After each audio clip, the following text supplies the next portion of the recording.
네, 김주대 뉴스 정면 승부 2부에서는요. 계엄 1년 특집 방송 기념으로 작년 오늘 계엄 해제를 위해 표결에 참여했던 김재섭 국민의힘 의원 연결해서 당시 상황 회고해 보도록 하겠습니다. 김재섭 의원님 나와 계십니까? 예, 안녕하세요. 김재섭입니다. 네, 작년에 계엄 당일날 집에서 소식을 듣고 이제 국회로 불이 나게 가셨을 텐데 지금 돌아보면 예. 가장 기억에 남는 순간은 언제였을까요? 그때 제가 계엄 소식을 알게 된 게 첫째 애가 한 200일 정도 됐을 때였거든요. 그때 당시가. 네. 작년 이맘때가. 근데 아이를 이제 재워놓고 나서 이렇게 있는데 전화가 와가지고 계엄이라 그래서 저도 깜짝 놀라서 확인을 해보니까 실제로 계엄 선포가 돼서 너무 놀라가지고 200일밖에 안 된 아이를 뒤로 하고 이 찬 바람을 맞아가면서 그 밤에 국회를 향했던 그 기억이 아직도 끔찍하게 생생합니다. 네. 들어가실 때는 그때는 봉쇄가 이미 이루어진 상태에서 국회에 진입하셨던 건가요? 예, 제가 이미 도착했을 때는 경찰이 모든 문을 봉쇄했던 상황이었고 심지어 국회 담을 넘으려고 하는 의원들이나 이제 시민들에 대해서 제재를 하고 있었던 상황이었기 때문에 사실 진입이 녹록지는 않았습니다. 그래서 저 같은 경우도 이쪽 출입구 저쪽 출입구를 계속 들어가려고 시도를 하다가 결국에는 경찰과 몸싸움 끝에 제가 담을 넘어서 국회로 진입을 했거든요. 네. 그래서 그런 다쳤던 상처들이 남아있기 때문에 네. 그날의 기억은 여전히 생생합니다. 담을 넘고 나서도 아직도 그 기억이 좀 나는 것이 담을 넘자마자 국회 그 본회의장 위쪽으로 상단으로 군 헬기가 떴었거든요. 제가 막 진입했을 때에. 그때, 네.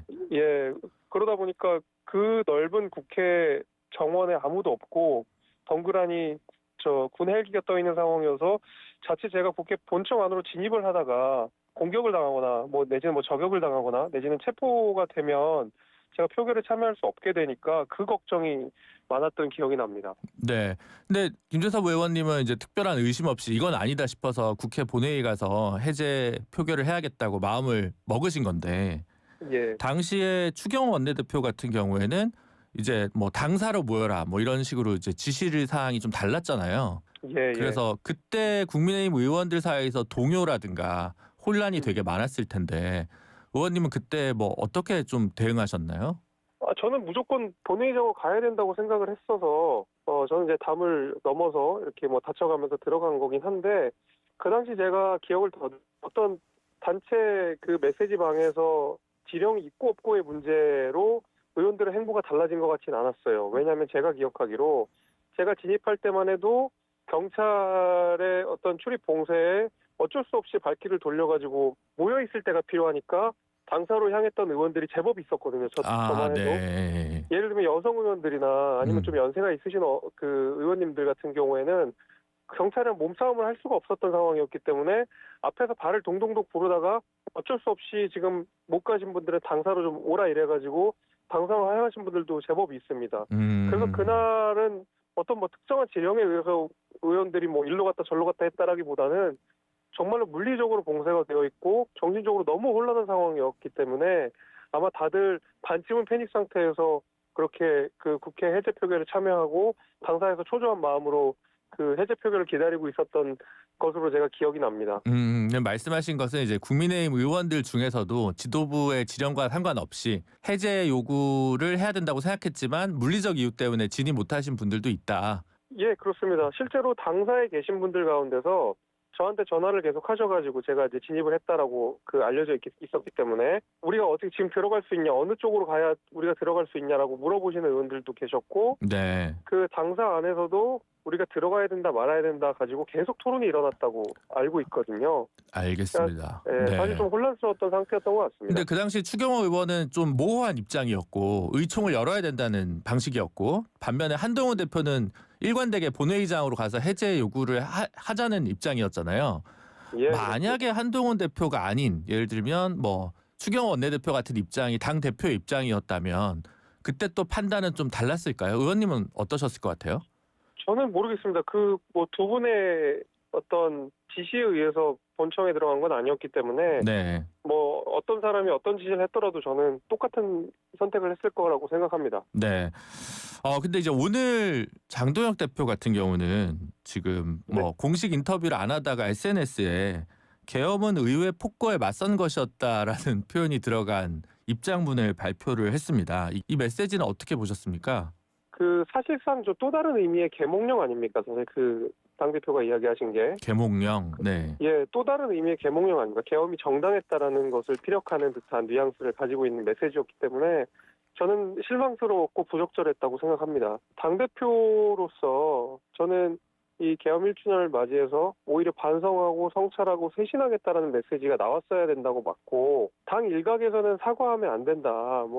민주당 좋은 일 왜 시키냐라고 주장은 하지만 저희가 민주당한테 머리를 숙여 사과하는 게 아니지 않습니까? 국민들을 향해서 국민의힘이 나아가겠다, 국민의힘이 반성한다라는 말씀을 드리고 싶은 거거든요. 그러나 이제 그런 메시지가 없이 마치 계엄이 정당했다라는 듯이 메시지가 나왔다는 것에 대해서는 저는 대단히 비판적이고, 무엇보다도 저의 생각은 그렇게 정당했던 계엄이라면, 그렇게 불가피했던 계엄이었다면 왜 그러면 장동영 대표는 그날 18명 중에 한 명으로서 계엄 해제 표결에 참여했는지 저는 그것도 의문이거든요. 네, 장동혁 그래서 대표의 저는 입장이 일관되지 않았다라는 건데 오늘 송원석 원내대표는 근데 사과의 메시지가 담긴 입장을 좀 발표하기는 했습니다. 그래서 그렇습니다. 약간 그 계엄을 막지 못해서 국민께 사과드린다라고 했는데 그러면 이게 약간 일부러 안배된 장동혁 대표와 송원석 원내대표의 역할 분담론인가요? 아니면 이게 지금 두 분 간의 입장 차이도 있는 것으로 봐야 되는 걸까요? 저는 입장 차이라고 보입니다. 이런 걸 가지고 저는 역할 분담을 했을 거라고 생각하지는 않고요. 그렇게 우리 국민들께서 산술적으로 정치를 보진 않을 거라고 생각합니다. 그런 식으로 역할 분담하는 걸로 양쪽 지지층을 잡겠다는 것은 저는 사실 얕은 수라고 저는 생각을 하기 때문에 각각이 진심으로 그런 말씀을 하셨을 거라고 저는 생각하고, 특히 송원석 대표는 제가 예전부터 알기로 이 계엄에 대해서 진정한 사과가 필요하다라고 생각을 하셨고, 실제로 본인이 원내대표가 되셨을 때도 비슷한 말씀을 하셨던 걸로 제가 기억합니다. 네, 알겠습니다. 그래서 그런지 결국은 그 대안과 책임인가요? 그 재선 의원 모임을 주축으로 했다고 하는 이른바 소장파 예, 25분 오늘 이제 김재섭 의원이 포함해가지고 별도로 계엄 1년 사과문을 발표를 했습니다. 그렇습니다. 네, 뭐 어떻게 좀 설명을 부탁드려도 될까요? 우리가 당 지도부에서 공식적으로 사과의 메시지가 안 나올 것 같은 불안감들이 늘 있었습니다. 우리가 계엄 1주년을 맞이해서 정말로 당이 환골탈태해야 된다라는 문제의식도 같이 있었습니다. 그래서 우리가 이대로 가면 안 되지 하고 많은 의원들이 335 뜻을 모으기 시작하셨고, 그럼 우리가 12월 3일에 만에 하나 지도부에서 우리가 전향적인 메시지가 안 나온다면 우리라도 나서서 국민들께 사죄를 하는 게 필요하다라고 총의가 모아졌고요. 그게 오늘 25명의 이름을 올리신 의원들이 함께 해가지고 반성과 쇄신 그리고 재창당 수준의 혁신을 국민들께 약속을 드리게 된 것입니다. 네. 그런데 이제 윤석열 전 대통령과의 단절이 필요하다라고 하는 입장인 거잖아요. 그렇습니다. 그리고 오늘 SNS에도 지금 우리 당이 혹은 장동혁 대표가 그런 입장을 내지 않으면 대표 자격도 없다. 이런 예. 얘기도 하셨고 재창당 얘기도 하셨는데 그러면 이제 앞으로 어떻게 좀 이 지도부가 가야 된다. 아니면 이대로 장동혁 대표는 불가능하니까 지방선거를 앞두고 비대위라도 만들든가 아니면 뭐 당명 개정도 하고 좀 어떠한 변화의 방향을 지금 좀 가닥을 잡고 계신 건가요? 한 가지 확실한 것은 오늘 이름을 올리신 25명을 중심으로 저희가 확실한 구심점을 만들어서 재창당 수준의 강력한 혁신 드라이브를 할 생각입니다. 오늘 저희가 사죄를 한 것은, 그리고 반성과 성찰을 약속드린 것은 사실 시작 단계인 것이고요. 그 다음에 이걸로 끝날 수 있는 것이, 그러니까 쇄신이라고 하는 것이 오늘 성명 발표를 했다고 끝나는 것이 아니지 않습니까? 그래서 그 빈도수를 많이 한다 그러면 매일, 적어도 일주일에 한 번 정도의 고강도의 쇄신의 목소리와 쇄신의 행동을 하기로 또 약속을 좀 했고, 25명 모두가 아마 거기에 동참하실 거라고 저는 생각합니다. 네. 무엇보다도 지금은 25명으로 시작하지만 그분들이 30명, 40명, 50명, 나아가 60명까지도 이런 쇄신 작업에 뜻을 모으는 의원님들을 만들려고 노력할 생각입니다. 아, 네, 그렇군요. 친한계로 알려진 한지아 의원이라든가 이런 분들 이름이 없더라고요. 그래서 예, 생각보다 이름이 좀 없는 이름들도 있다 이런 생각도 좀 들었는데 혹시 예. 뭐 조금 생각보다 이 25명이 좀 적다거나 이제 생각만큼 많이 모이지 않았다 이런 느낌은 없으셨습니까?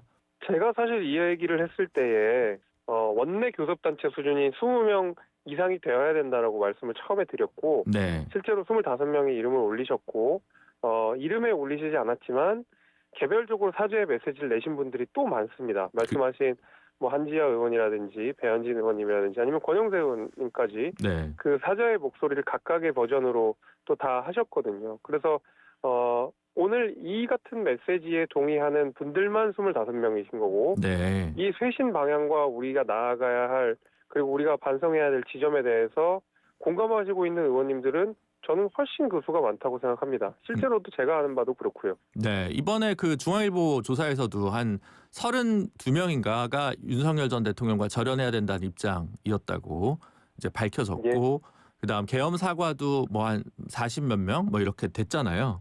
그러면 그렇습니다. 조금 더 이 변화의 목소리가 앞으로 커질 수 있을 것이다. 저는 그렇게 해야 되고 또 그렇게 만들어야 된다고 생각합니다. 네. 그러면 그 윤석열 전 대통령과 절연하지 못한다면 장동혁 대표는 대표 자격도 없다. 이렇게 좀 세게 오늘 SNS에 쓰셨는데 예. 요즘 이제 어떤 구체적인 뭐로 좀 사퇴를 요구할 계획까지 있으신 건가요? 제가 아직 선출된 지도부고 장동혁 대표 체제가 만약에 무너진다고 한다 그러면 그것도 그 나름대로 혼란일 것이기 때문에 저는 오늘 강한 비판을 지금 한 상태에서 일단 좀 지켜를 보는데 저는 제가 명확하게 말씀드릴 수 있는 한 가지는 지금 장동혁 대표가 말하신 대로 마치 계명령인 듯한 그걸 마치 윤석열 대통령을 다시 한번 그 윤석열의 망령을 소환하는 듯한 메시지를 한다 그러면 저는 다음 지방선거에서 우리는 선거를 해보나 안 할 거라고 저는 생각합니다. 그래서 네. 제가 당대표의 자격도 그다음에 국민의힘의 미래도 없다라는 말씀을 강하게 드렸던 이유가 바로 그것이고요. 장동혁 대표가 오늘 메시지와는 다른 모습들을 보여주기를 저는 간절하게 희망합니다. 네, 알겠습니다. 그러면 그 앞으로 이제 뭐 어떤 변화와 쇄신이 있을지 오늘 25분 플러스 알파의 모임은 이제 앞으로 저희가 좀 함께 지켜보도록 하겠습니다. 근데 윤석열 전 대통령 같은 경우는 요미우리인가요? 일본 신문이랑 인터뷰한 거 보면 위기 상황에 내린 비상사태 선언이라고 해서 여전히 반성을 하고 있지 않은 모습을 보이고 있는 것 같은데 이 보도 보시면서 어떤 느낌을 받으셨습니까? 어떤 면에서 일관되다라는 생각이었습니다. 나에 대한 책임은 없고 부하들의 책임이거나 아니면 어쩔 수 없었다라는 핑계. 신문을 본 국민들 가운데서 몇 명이나 그랬구나 하고 납득하시겠습니까? 터무니없는 소리라고 저는 생각하고요. 지금 재판 과정에서도 많은 것들이 드러나고 있는 거 아닙니까? 네. 그래서 그 메시지를 또 보면서 더욱 확신했던 것은 우리가 윤석열을 절연하지 않으면 정말 국민의힘이 앞으로 나아가기 어렵다 이 생각을 했습니다. 네. 마지막으로 그 오늘 그 민주당 문진석 원내 부대표랑 김남국 대통령실 비서관 사이에 인사청탁 문자가 이제 보도가 돼서 논란이 됐습니다. 훈시경 예. 현지 누나에게 얘기하겠다 뭐 이런 얘기가 있던데 이 문제 어떻게 보고 계십니까? 저희가 꾸준하게 김현지 실장에 대해서 문제 제기를 해오지 않았습니까? 그때마다 민주당의 반응은 뭐 옳다 그르다가 아니라 오히려 국민의힘 의원들의 의사 진행을 그 자체를 막을 정도로 엄청나게 예민한 반응들을 보여왔고 심지어 부속실장에서 그 비서관에서 부속실장으로 옮기면서 청문회까지 국정감사까지도 피해간 거 아닙니까? 그 다음에 원내대표 역시도 증인으로 부르지 않겠다라고 이야기하면서 사실상 김현지 보호에 온 민주당이 다 그렇게 혈안이었는데 무슨 문제냐라고 오히려 국민의힘에게 반문했거든요. 그것이 지금 얼마나 가증스러운 일이었다는 것이 저는 이번 문자를 통해서 잘 드러난 게 아닌가 생각합니다. 네, 알겠습니다. 그리고 마지막으로 하나만 더요. 이번 주에 민주당에서 법사위 쪽에서 뭐 내란 전담 재판부 설치법이나 뭐 사법행정위 관련 문제라든가 이제 법원 개혁과 관련된 드라이브를 좀 세게 걸고 있습니다. 예. 이런 쟁점들에서 의원님 어떻게 생각을 가지고 계신지. 제가 법사위로 사보임이 됐는데 네. 제가 사실 이제 그 법안들을 심사했는데 이거는 대단히 위헌적이고 반민주적인 법안들입니다. 실제로 이재명 정부의 법원행정처, 이재명 정부의 법무부 역시도 이 법안들에 대해서 위헌 소지를 이야기를 한 바가 있고 실제로 이 현장에서 굉장히 많은 혼란을 야기할 수 있다는 우려들을 해왔습니다. 그럼에도 불구하고 민주당은 다수 의석을 앞서서 자신들이 위헌적인 법안들을 마구 통과시키고 있는 그런 상황이거든요. 네. 저는 특히 민주당 법사위가 역사에 죄를 짓고 있다고 생각합니다. 강하게 반대합니다. 계엄에 대한 사과와 반성과는 별개로 내란 전담 재판부 설치법 자체가 위헌성이 있어서 찬성하기 곤란하다. 그렇습니다. 이거는 대단히 위헌적입니다. 그러면 법원에서 알아서 세월호 때처럼 전담 재판부를 따로 꾸리는 것까지 반대하시는 건 아니죠? 저는 네. 원칙대로 가야 된다고 생각하고요. 네. 그 내란 전담 재판부뿐만 아니라 또 다른 문제가 하나가 법 왜곡죄라는 것인데 네. 그 법 왜곡이라는 것이 얼마나 자의적인지 예를 들면 공소권의 뭐 현저한 남용이랄지 예를 들면 법리의 뭐 오적용이라든지 법리를 오적용했는지 제대로 적용했는지를 누가 판단합니까? 공소권을 남용했는지 안 남용했는지를 누가 판단합니까? 결국에는 다시 한번 돌아와서 자신들에게 맞는 판결은 자신들이 좋아하는 수사에 대해서는 문제 제기를 하지 않고 자신들과 배치되는 판결이나 자신들을 향하는 수사에 대해서는 이거 법 왜곡죄다라고 몰아세워서 처벌하겠다라는 선언이기 때문에 이거는 심각한 문제인 것이고요. 저는 민주당이 답을 정해놓은 것이 아니라 그러면 내란 전담 재판부 같이 사실상 행정부나 입법부가 사법부의 구성을 좌우하는 방식의 재판부는 하지 않아야 된다고 생각합니다. 네, 알겠습니다. 오늘 인터뷰는 여기서 마무리하도록 하겠습니다. 오늘 감사합니다. 감사합니다. 네, 지금까지 국민의힘 김재섭 의원이었습니다. 안녕하세요. 이정재입니다.